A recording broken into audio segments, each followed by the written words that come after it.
Oke, baik. Perkenalkan, nama saya Stefani Sajangbati dengan NIM 22211023. Pada saat ini saya akan menunjukkan hasil perancangan yaitu perancangan perpustakaan Fakultas Teknik Unima dengan tema arsitektur modern minimalis dari mata kuliah Studio Perancangan Arsitektur 2. Oke, baik. Pada saat ini saya akan menunjukkan dari kerangka berpikir yang kita akan lewati dari latar belakang sampai gambar kerja. Nah, pada saat ini saya akan menunjukkan pertama-tama yaitu latar belakang dari perpustakaan saya. Latar belakang yang pertama yaitu pengertian dari perpustakaan. Perpustakaan merupakan sarana informasi atau pusat informasi untuk para penggunanya. Fungsi dari perpustakaan itu memberikan layanan informasi dalam media cetak atau buku dan juga untuk media sosial atau internet untuk memudahkan para pembaca di zaman modern sekarang. Oke, sekarang saya akan menunjukkan identifikasi masalah dari perpustakaan yang saya akan rancang. Nah, di sini saya mengambil studi kasus karena saya mengambil perpustakaan universitas atau Fakultas Teknik Unima. Saya mengambil studi kasus dari perpustakaan Universitas Negeri Manado, di mana perpustakaan tersebut jarang dikunjungi atau sunyi atau sepi, sehingga di mana saya akan membuat suatu perancangan agar suatu perancangan perpustakaan saya itu ramai atau sering dikunjungi. Nah, hasil dari identifikasi masalah yang tadi menimbulkan suatu rumusan masalah. Bagaimana untuk suatu perancang untuk membuat suatu perpustakaan itu ramai dan banyak dikunjungi dari mahasiswa ataupun dosen. Nah, sehingga menurut Undang-Undang tahun 2007 tentang perpustakaan, bahwa perpustakaan adalah institusi pengelola karya tulis atau karya rekam. Nah, kemudian saya akan menunjukkan data fisik, yaitu lokasi site. Nah, lokasi site yang saya ambil yaitu berada di Fakultas Teknik Unima, bersebelahan dengan program studi arsitektur Unima, dengan lokasi Jalan Unima, Fakultas Teknik, Kelurahan Tonsari, Sulawesi Utara, dengan ukuran lahan atau ukuran site yang saya ambil, yaitu 50 kali 50 atau 2.500 meter persegi. Kemudian ada tapak side, yang pertama tapak depan, kemudian ada tapak samping, dan tapak kanan side. Nah, selanjutnya, sebelum kita membangun suatu bangunan, kita sebagai perancang harus menganalisis suatu data sehingga mendapatkan sintesis dari data yang kita ambil. Yang pertama yaitu saya menganalisis tentang angin. Nah, untuk data yang saya dapat untuk analisa angin, bahwa di Tondano itu anginnya yang sangat kencang. Nah, bertepatan juga untuk site yang saya ambil itu berada di atas gunung atau di Tondano yang dataran yang tinggi, sehingga angin yang sangat kencang itu saya menganalisis bahwa bisa mengganggu atau bisa mengganggu suatu bangunan yang ada pada site yang saya ambil. Sehingga saya menimbulkan satu analisa bagaimana supaya angin yang berasal dari selatan atau angin dari Tondano ini tidak mengganggu bangunan yang saya akan rancang nanti. Sehingga saya menimbulkan 3 alternatif pada site nanti atau pada bangunan. Yang pertama yaitu saya akan membangun pagar yang tinggi sehingga suatu angin yang berasal dari selatan tidak menembus kepada sampai bangunan. Yang kedua, saya akan memberikan tanaman seperti vegetasi, seperti tanaman cemara kipas, di mana cemara ini bisa menahan atau bisa mengurangi kencangnya angin yang ada pada site nanti. Dan yang ketiga, yaitu saya akan membangun bangunan itu berlawanan arah dengan angin kencang yang berada dari selatan itu, sehingga nanti angin tidak menabrak bangunan yang saya rancang untuk perpustakaan nanti. Dari 3 alternatif yang saya ambil dan saya telah pelajari tentang 3 alternatif tersebut, sehingga saya mengambil sintesis bahwa saya akan menerapkan vegetasi berupa cemara kipas. Karena saya pelajari tentang cemara kipas itu ketinggian yang saya dapat bahwa dia mencapai 10 sampai 20 meter, sehingga dapat mengurangi angin yang sangat kencang. Kemudian, di sini saya akan menganalisis tentang data matahari. Nah, di sini data matahari pada Tondano itu sampai derajat Celcius atau mau dibilang sangat panas dan dapat mengganggu suatu bangunan karena perpustakaan tidak bisa kena secara langsung untuk sinar matahari karena dapat merusak buku-buku yang ada di dalam perpustakaan. Nah, di sini saya mendapatkan 3 alternatif yang saya akan terapkan pada bangunan dari masalah yang tadi. Yang pertama yaitu saya akan menerapkan pada bangunan yaitu kaca anti panas agar untuk panas yang pada jam 2 siang itu tidak langsung masuk pada bangunan. Yang kedua yaitu saya akan menerapkan vegetasi berupa pepohonan yang dapat mengurangi panas pada jam 2 siang itu. Dan yang terakhir saya akan menerapkan yaitu kaca pemantul panas sehingga panas yang di jam 2 siang tidak secara langsung masuk ke dalam bangunan. Sehingga sintesis yang saya ambil dari 3 alternatif yang saya pelajari bahwa saya akan menerapkan kaca anti panas di bagian bawah atau lantai 1 pada bangunan, sehingga dapat mengurangi untuk panas yang di jam 2 siang masuk ke dalam bangunan. Kemudian saya akan menganalisis tentang vegetasi pada site yang saya ambil, yaitu data yang saya dapat bahwa vegetasi yang ada pada site itu banyaknya pepohonan pada saat yang saya ambil, sehingga saya menempatkan 3 alternatif yang saya akan terapkan pada bangunan nanti agar tidak mengganggu pada saat pembangunan. Nah, 3 alternatif itu yaitu yang pertama, menebang pohon-pohon yang ada di sekitaran site sebelum ada pembangunannya. Yang kedua, mempertahankan pepohonan yang ada pada site untuk menahan atau mengurangi pencahayaan pada matahari. Yang ketiga yaitu mempertahankan vegetasi yang ada pada site untuk dengan alasan tetap dirawat dan dipertahankan. Nah, dari 3 alternatif yang saya dapat, sehingga saya menyimpulkan bahwa sintesis yang saya ambil yaitu menebang semua pepohonan yang ada di sekitaran site karena yang ada pada site itu berukuran yang sangat besar dapat mengganggu saat pembangunan nanti. Pohon-pohon yang sangat besar sudah dibulatkan, yang tanda-tanda bulat hitam di slide itu adalah pohon-pohon yang besar dan akan diterapkan untuk ditebang.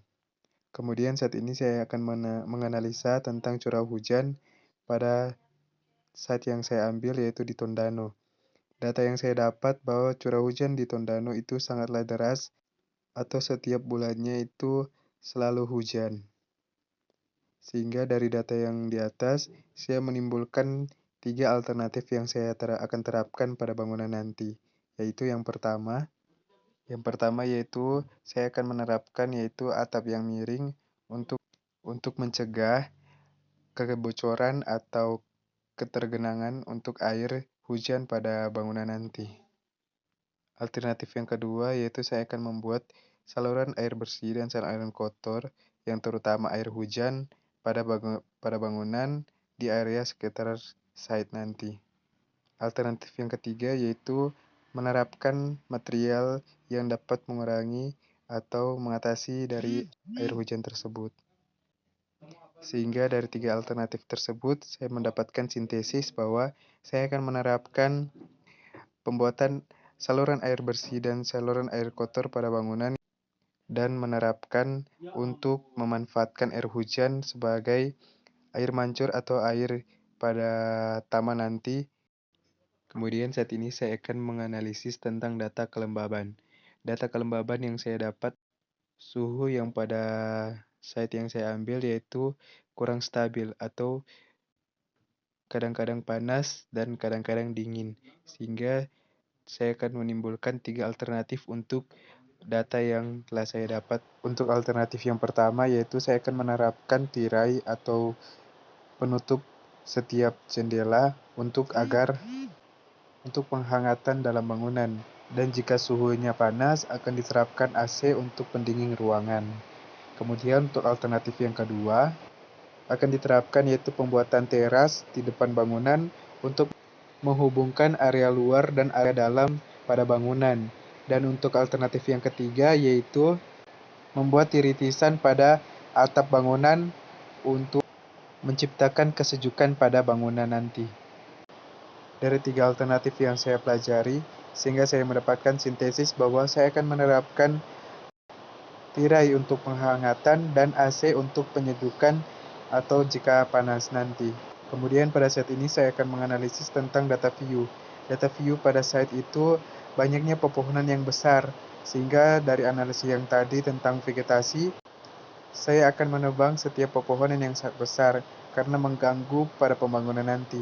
Dan pada saat ini saya akan menganalisa tentang view, sehingga dari view yang saya akan dapat bahwa pada site yang saya terapkan kurangnya view yang bagus, sehingga saya akan menerapkan 3 alternatif dari masalah yang timbul. Sehingga alternatif yang pertama yaitu saya akan menanam vegetasi dan menerapkan taman di bagian depan pada bangunan. Dan alternatif yang kedua, saya akan menerapkan vegetasi berupa pepohonan di bagian depan dan belakang site. Kemudian yang terakhir, saya akan menerapkan yaitu menanam bunga-bunga di daerah taman baca. Kemudian dari 3 alternatif di situ, saya telah mempelajari 3 alternatif tersebut, sehingga saya mengambil sintesis dari 3 alternatif itu, yaitu saya akan menerapkan menanam vegetasi dan memberikan taman di bagian depan bangunan nanti. Kemudian pada saat ini, saya akan menganalisis tentang kebisingan pada bangunan. Data yang saya dapat tentang kebisingan di daerah site yaitu banyaknya kendaraan atau roda 2 dan roda 4 yang beroperasi atau lewat di depan site yang saya akan ambil. Kemudian suara yang sangat berisik untuk dari perkuliahan yaitu bersebelahan dengan gedung arsitektur Unima yang sangat bising sehingga dapat mengganggu pembaca di perpustakaan nanti. Dari masalah yang telah dapat dari data, sehingga saya akan menerapkan 3 alternatif dari masalah tersebut. Alternatif yang pertama, saya akan menanam vegetasi berupa pohon yang tinggi untuk meredam suara dari kebisingan dari luar site. Saya akan membuat beton atau pagar yang sangat tinggi untuk meredam suara yang ada dalam jalan raya. Yang ketiga, saya akan menerapkan pada bangunan yaitu tembok peredam suara agar mengurangi kebisingan dari suara depan ataupun samping dan belakang bangunan. Sehingga dari 3 alternatif yang saya pelajari, saya mengambil sintesis bahwa saya akan menerapkan pada bangunan tembok peredam suara agar mengurangi kebisingan dari depan, samping kanan, dan belakang bangunan untuk supaya para pengguna atau pembaca lebih fokus untuk membaca dalam perpustakaan nanti. Kemudian pada saat ini, saya akan menganalisis dari data sirkulasi yang saya dapat pada bagian site. Pada area site, di bagian depan site itu ada jalur sebelah kanan dan jalur sebelah kiri untuk sirkulasi motor dan kendaraan roda 4. Kemudian di belakang site itu adalah penghubung antara perpustakaan Fakultas Unima dengan kantor dekanat Fakultas Teknik Unima. Kemudian saya mendapatkan masalah bahwa ukuran sirkulasi ke dalam tapak maupun keluar tapak itu sangat kecil, sehingga kemacetan atau bertabrakan untuk kendaraan roda 2 ataupun roda 4 untuk masuk ke dalam site. Sehingga saya menimbulkan 3 alternatif dari masalah tersebut. Alternatif yang pertama, saya akan membuat pelebaran jalan atau ukuran yang lebih lebar sekitaran 3-4 meter untuk kelebaran jalan untuk mempermudah sirkulasi kendaraan roda 2 dan roda 4 masuk ke dalam site. Dan alternatif yang kedua, saya akan membuat parkiran yang sangat luas untuk para pengunjung ke dalam site dan membuat sirkulasi masuk dari sebelah kiri dan untuk berputar dalam bangunan dan untuk parkiran di sebelah kanan, kemudian sirkulasi keluar di sebelah kanan untuk bertujuan supaya para pengunjung bisa melihat kemegahan dari bangunan.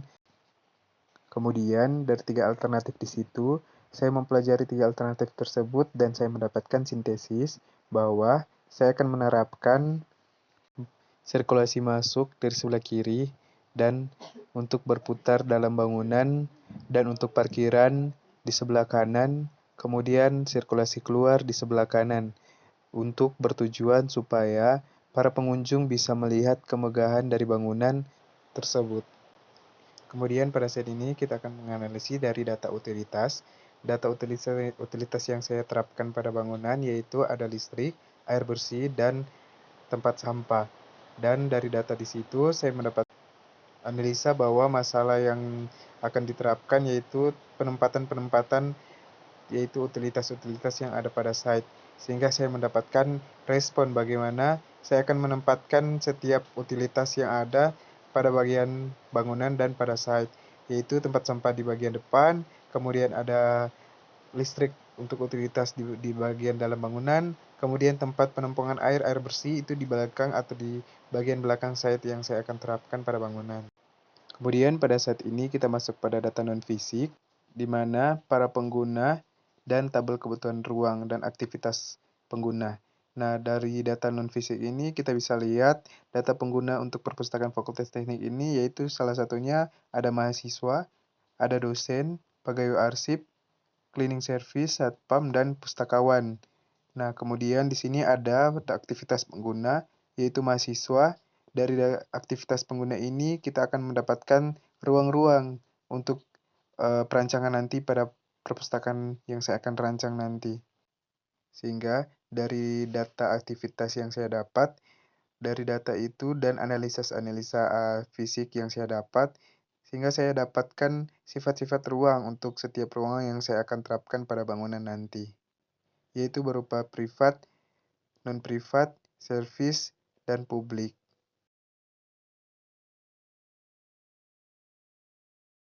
Kemudian saya mendapatkan kebutuhan ruang yang saya dapat dari analisis-analisis, yaitu ruang baca umum, ruang bersantai kafe, ruang meminjam buku, toilet, ruang rapat, ruang penyimpanan barang, ruang karyawan, pos satpam, taman baca, ruang multimedia, parkir atau lobi, teras atau plaza, ruang katalog, ruang diskusi, dan ruang informasi dan ruang lapak.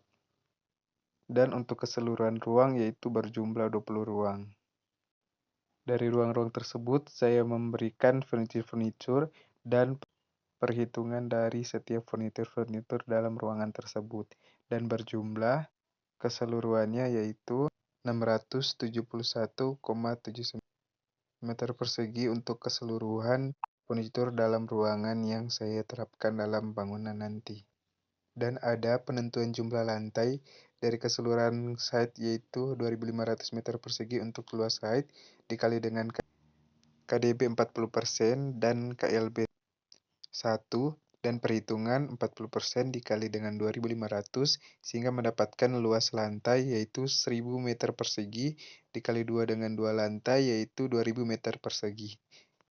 Kemudian di sini ada hubungan antar ruang, tiap-tiap ruang yang saya terapkan, dan ada bubble diagram ruang atau penetapan setiap ruang-ruang atau sirkulasi, kemudian ada block pen atau penempatan atau implementasi pada ruang-ruang yang ada pada site nanti.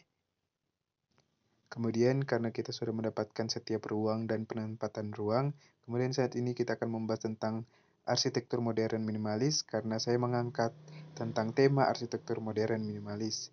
Apa itu arsitektur modern minimalis? Arsitektur modern minimalis adalah penggunaan bahan-bahan yang sederhana dan pengulangan struktur, bentuk-bentuk geometris dan tidak adanya hiasan. Kemudian di sini saya mendapatkan studi kasus dari Jepang yaitu Perpustakaan Kanawa Imirai Library Jepang yang menerapkan tema arsitektur modern minimalis. Dan pada saat ini saya akan menerapkan yaitu konsep analogi yang akan terapkan pada bangunan.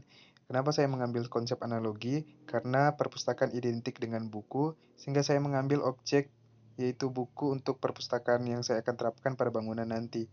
Karena analogi simbolik yaitu menerapkan bangunan yang memiliki makna, sehingga saya mengambil buku pada objek pada bangunan nanti. Saat ini saya akan tunjukkan gambar dari objek yang saya ambil, yaitu buku. Dan saya mengangkat tentang objek konsep analogi, sehingga saya mengangkat buku yang identik dengan perpustakaan. Dari buku ini saya akan mendapatkan suatu bangunan yang saya inginkan, yaitu bangunan perpustakaan. Nah, kemudian di sini saya menampilkan data yang saya dapatkan dari beberapa analisis-analisis yang saya lewatkan, yaitu dari analisis kebisingan, analisis angin, dan lain-lain, sehingga saya mendapatkan tata ruang yang telah saya terapkan dalam data yang tersebut dari lantai 1 sampai lantai 2. Dan pada sini saya akan tampilkan yaitu side plan.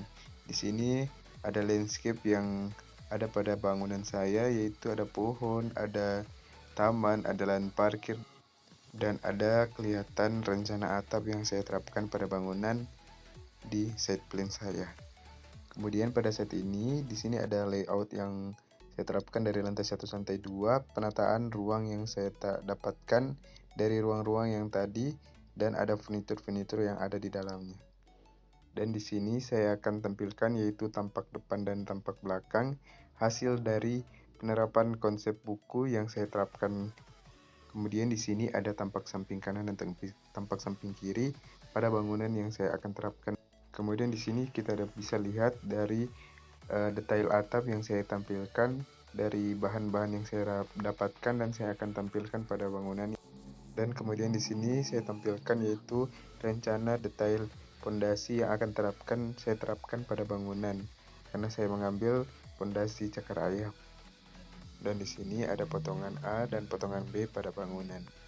Dan pada saat ini yang terakhir yaitu jaringan utilitas dari listrik, wifi, dari tumpungan air bersih maupun air kotor. Dan pada sini ada hasil sementara dari perancangan saya dari buku. Dan pada saat ini saya akan menampilkan hasil dari presentasi yang saya terapkan dari beberapa analisis-analisis yang saya dapat sehingga mendapatkan bangunan yang saya terapkan nanti. Inilah hasil yang saya dapatkan dari presentasi. Ada tampak side yang saya ambil. Dari sini ada tampak samping kiri, tampak samping kanan dan depan. Jadi disinilah kita lihat bisa melihat suatu side secara fisik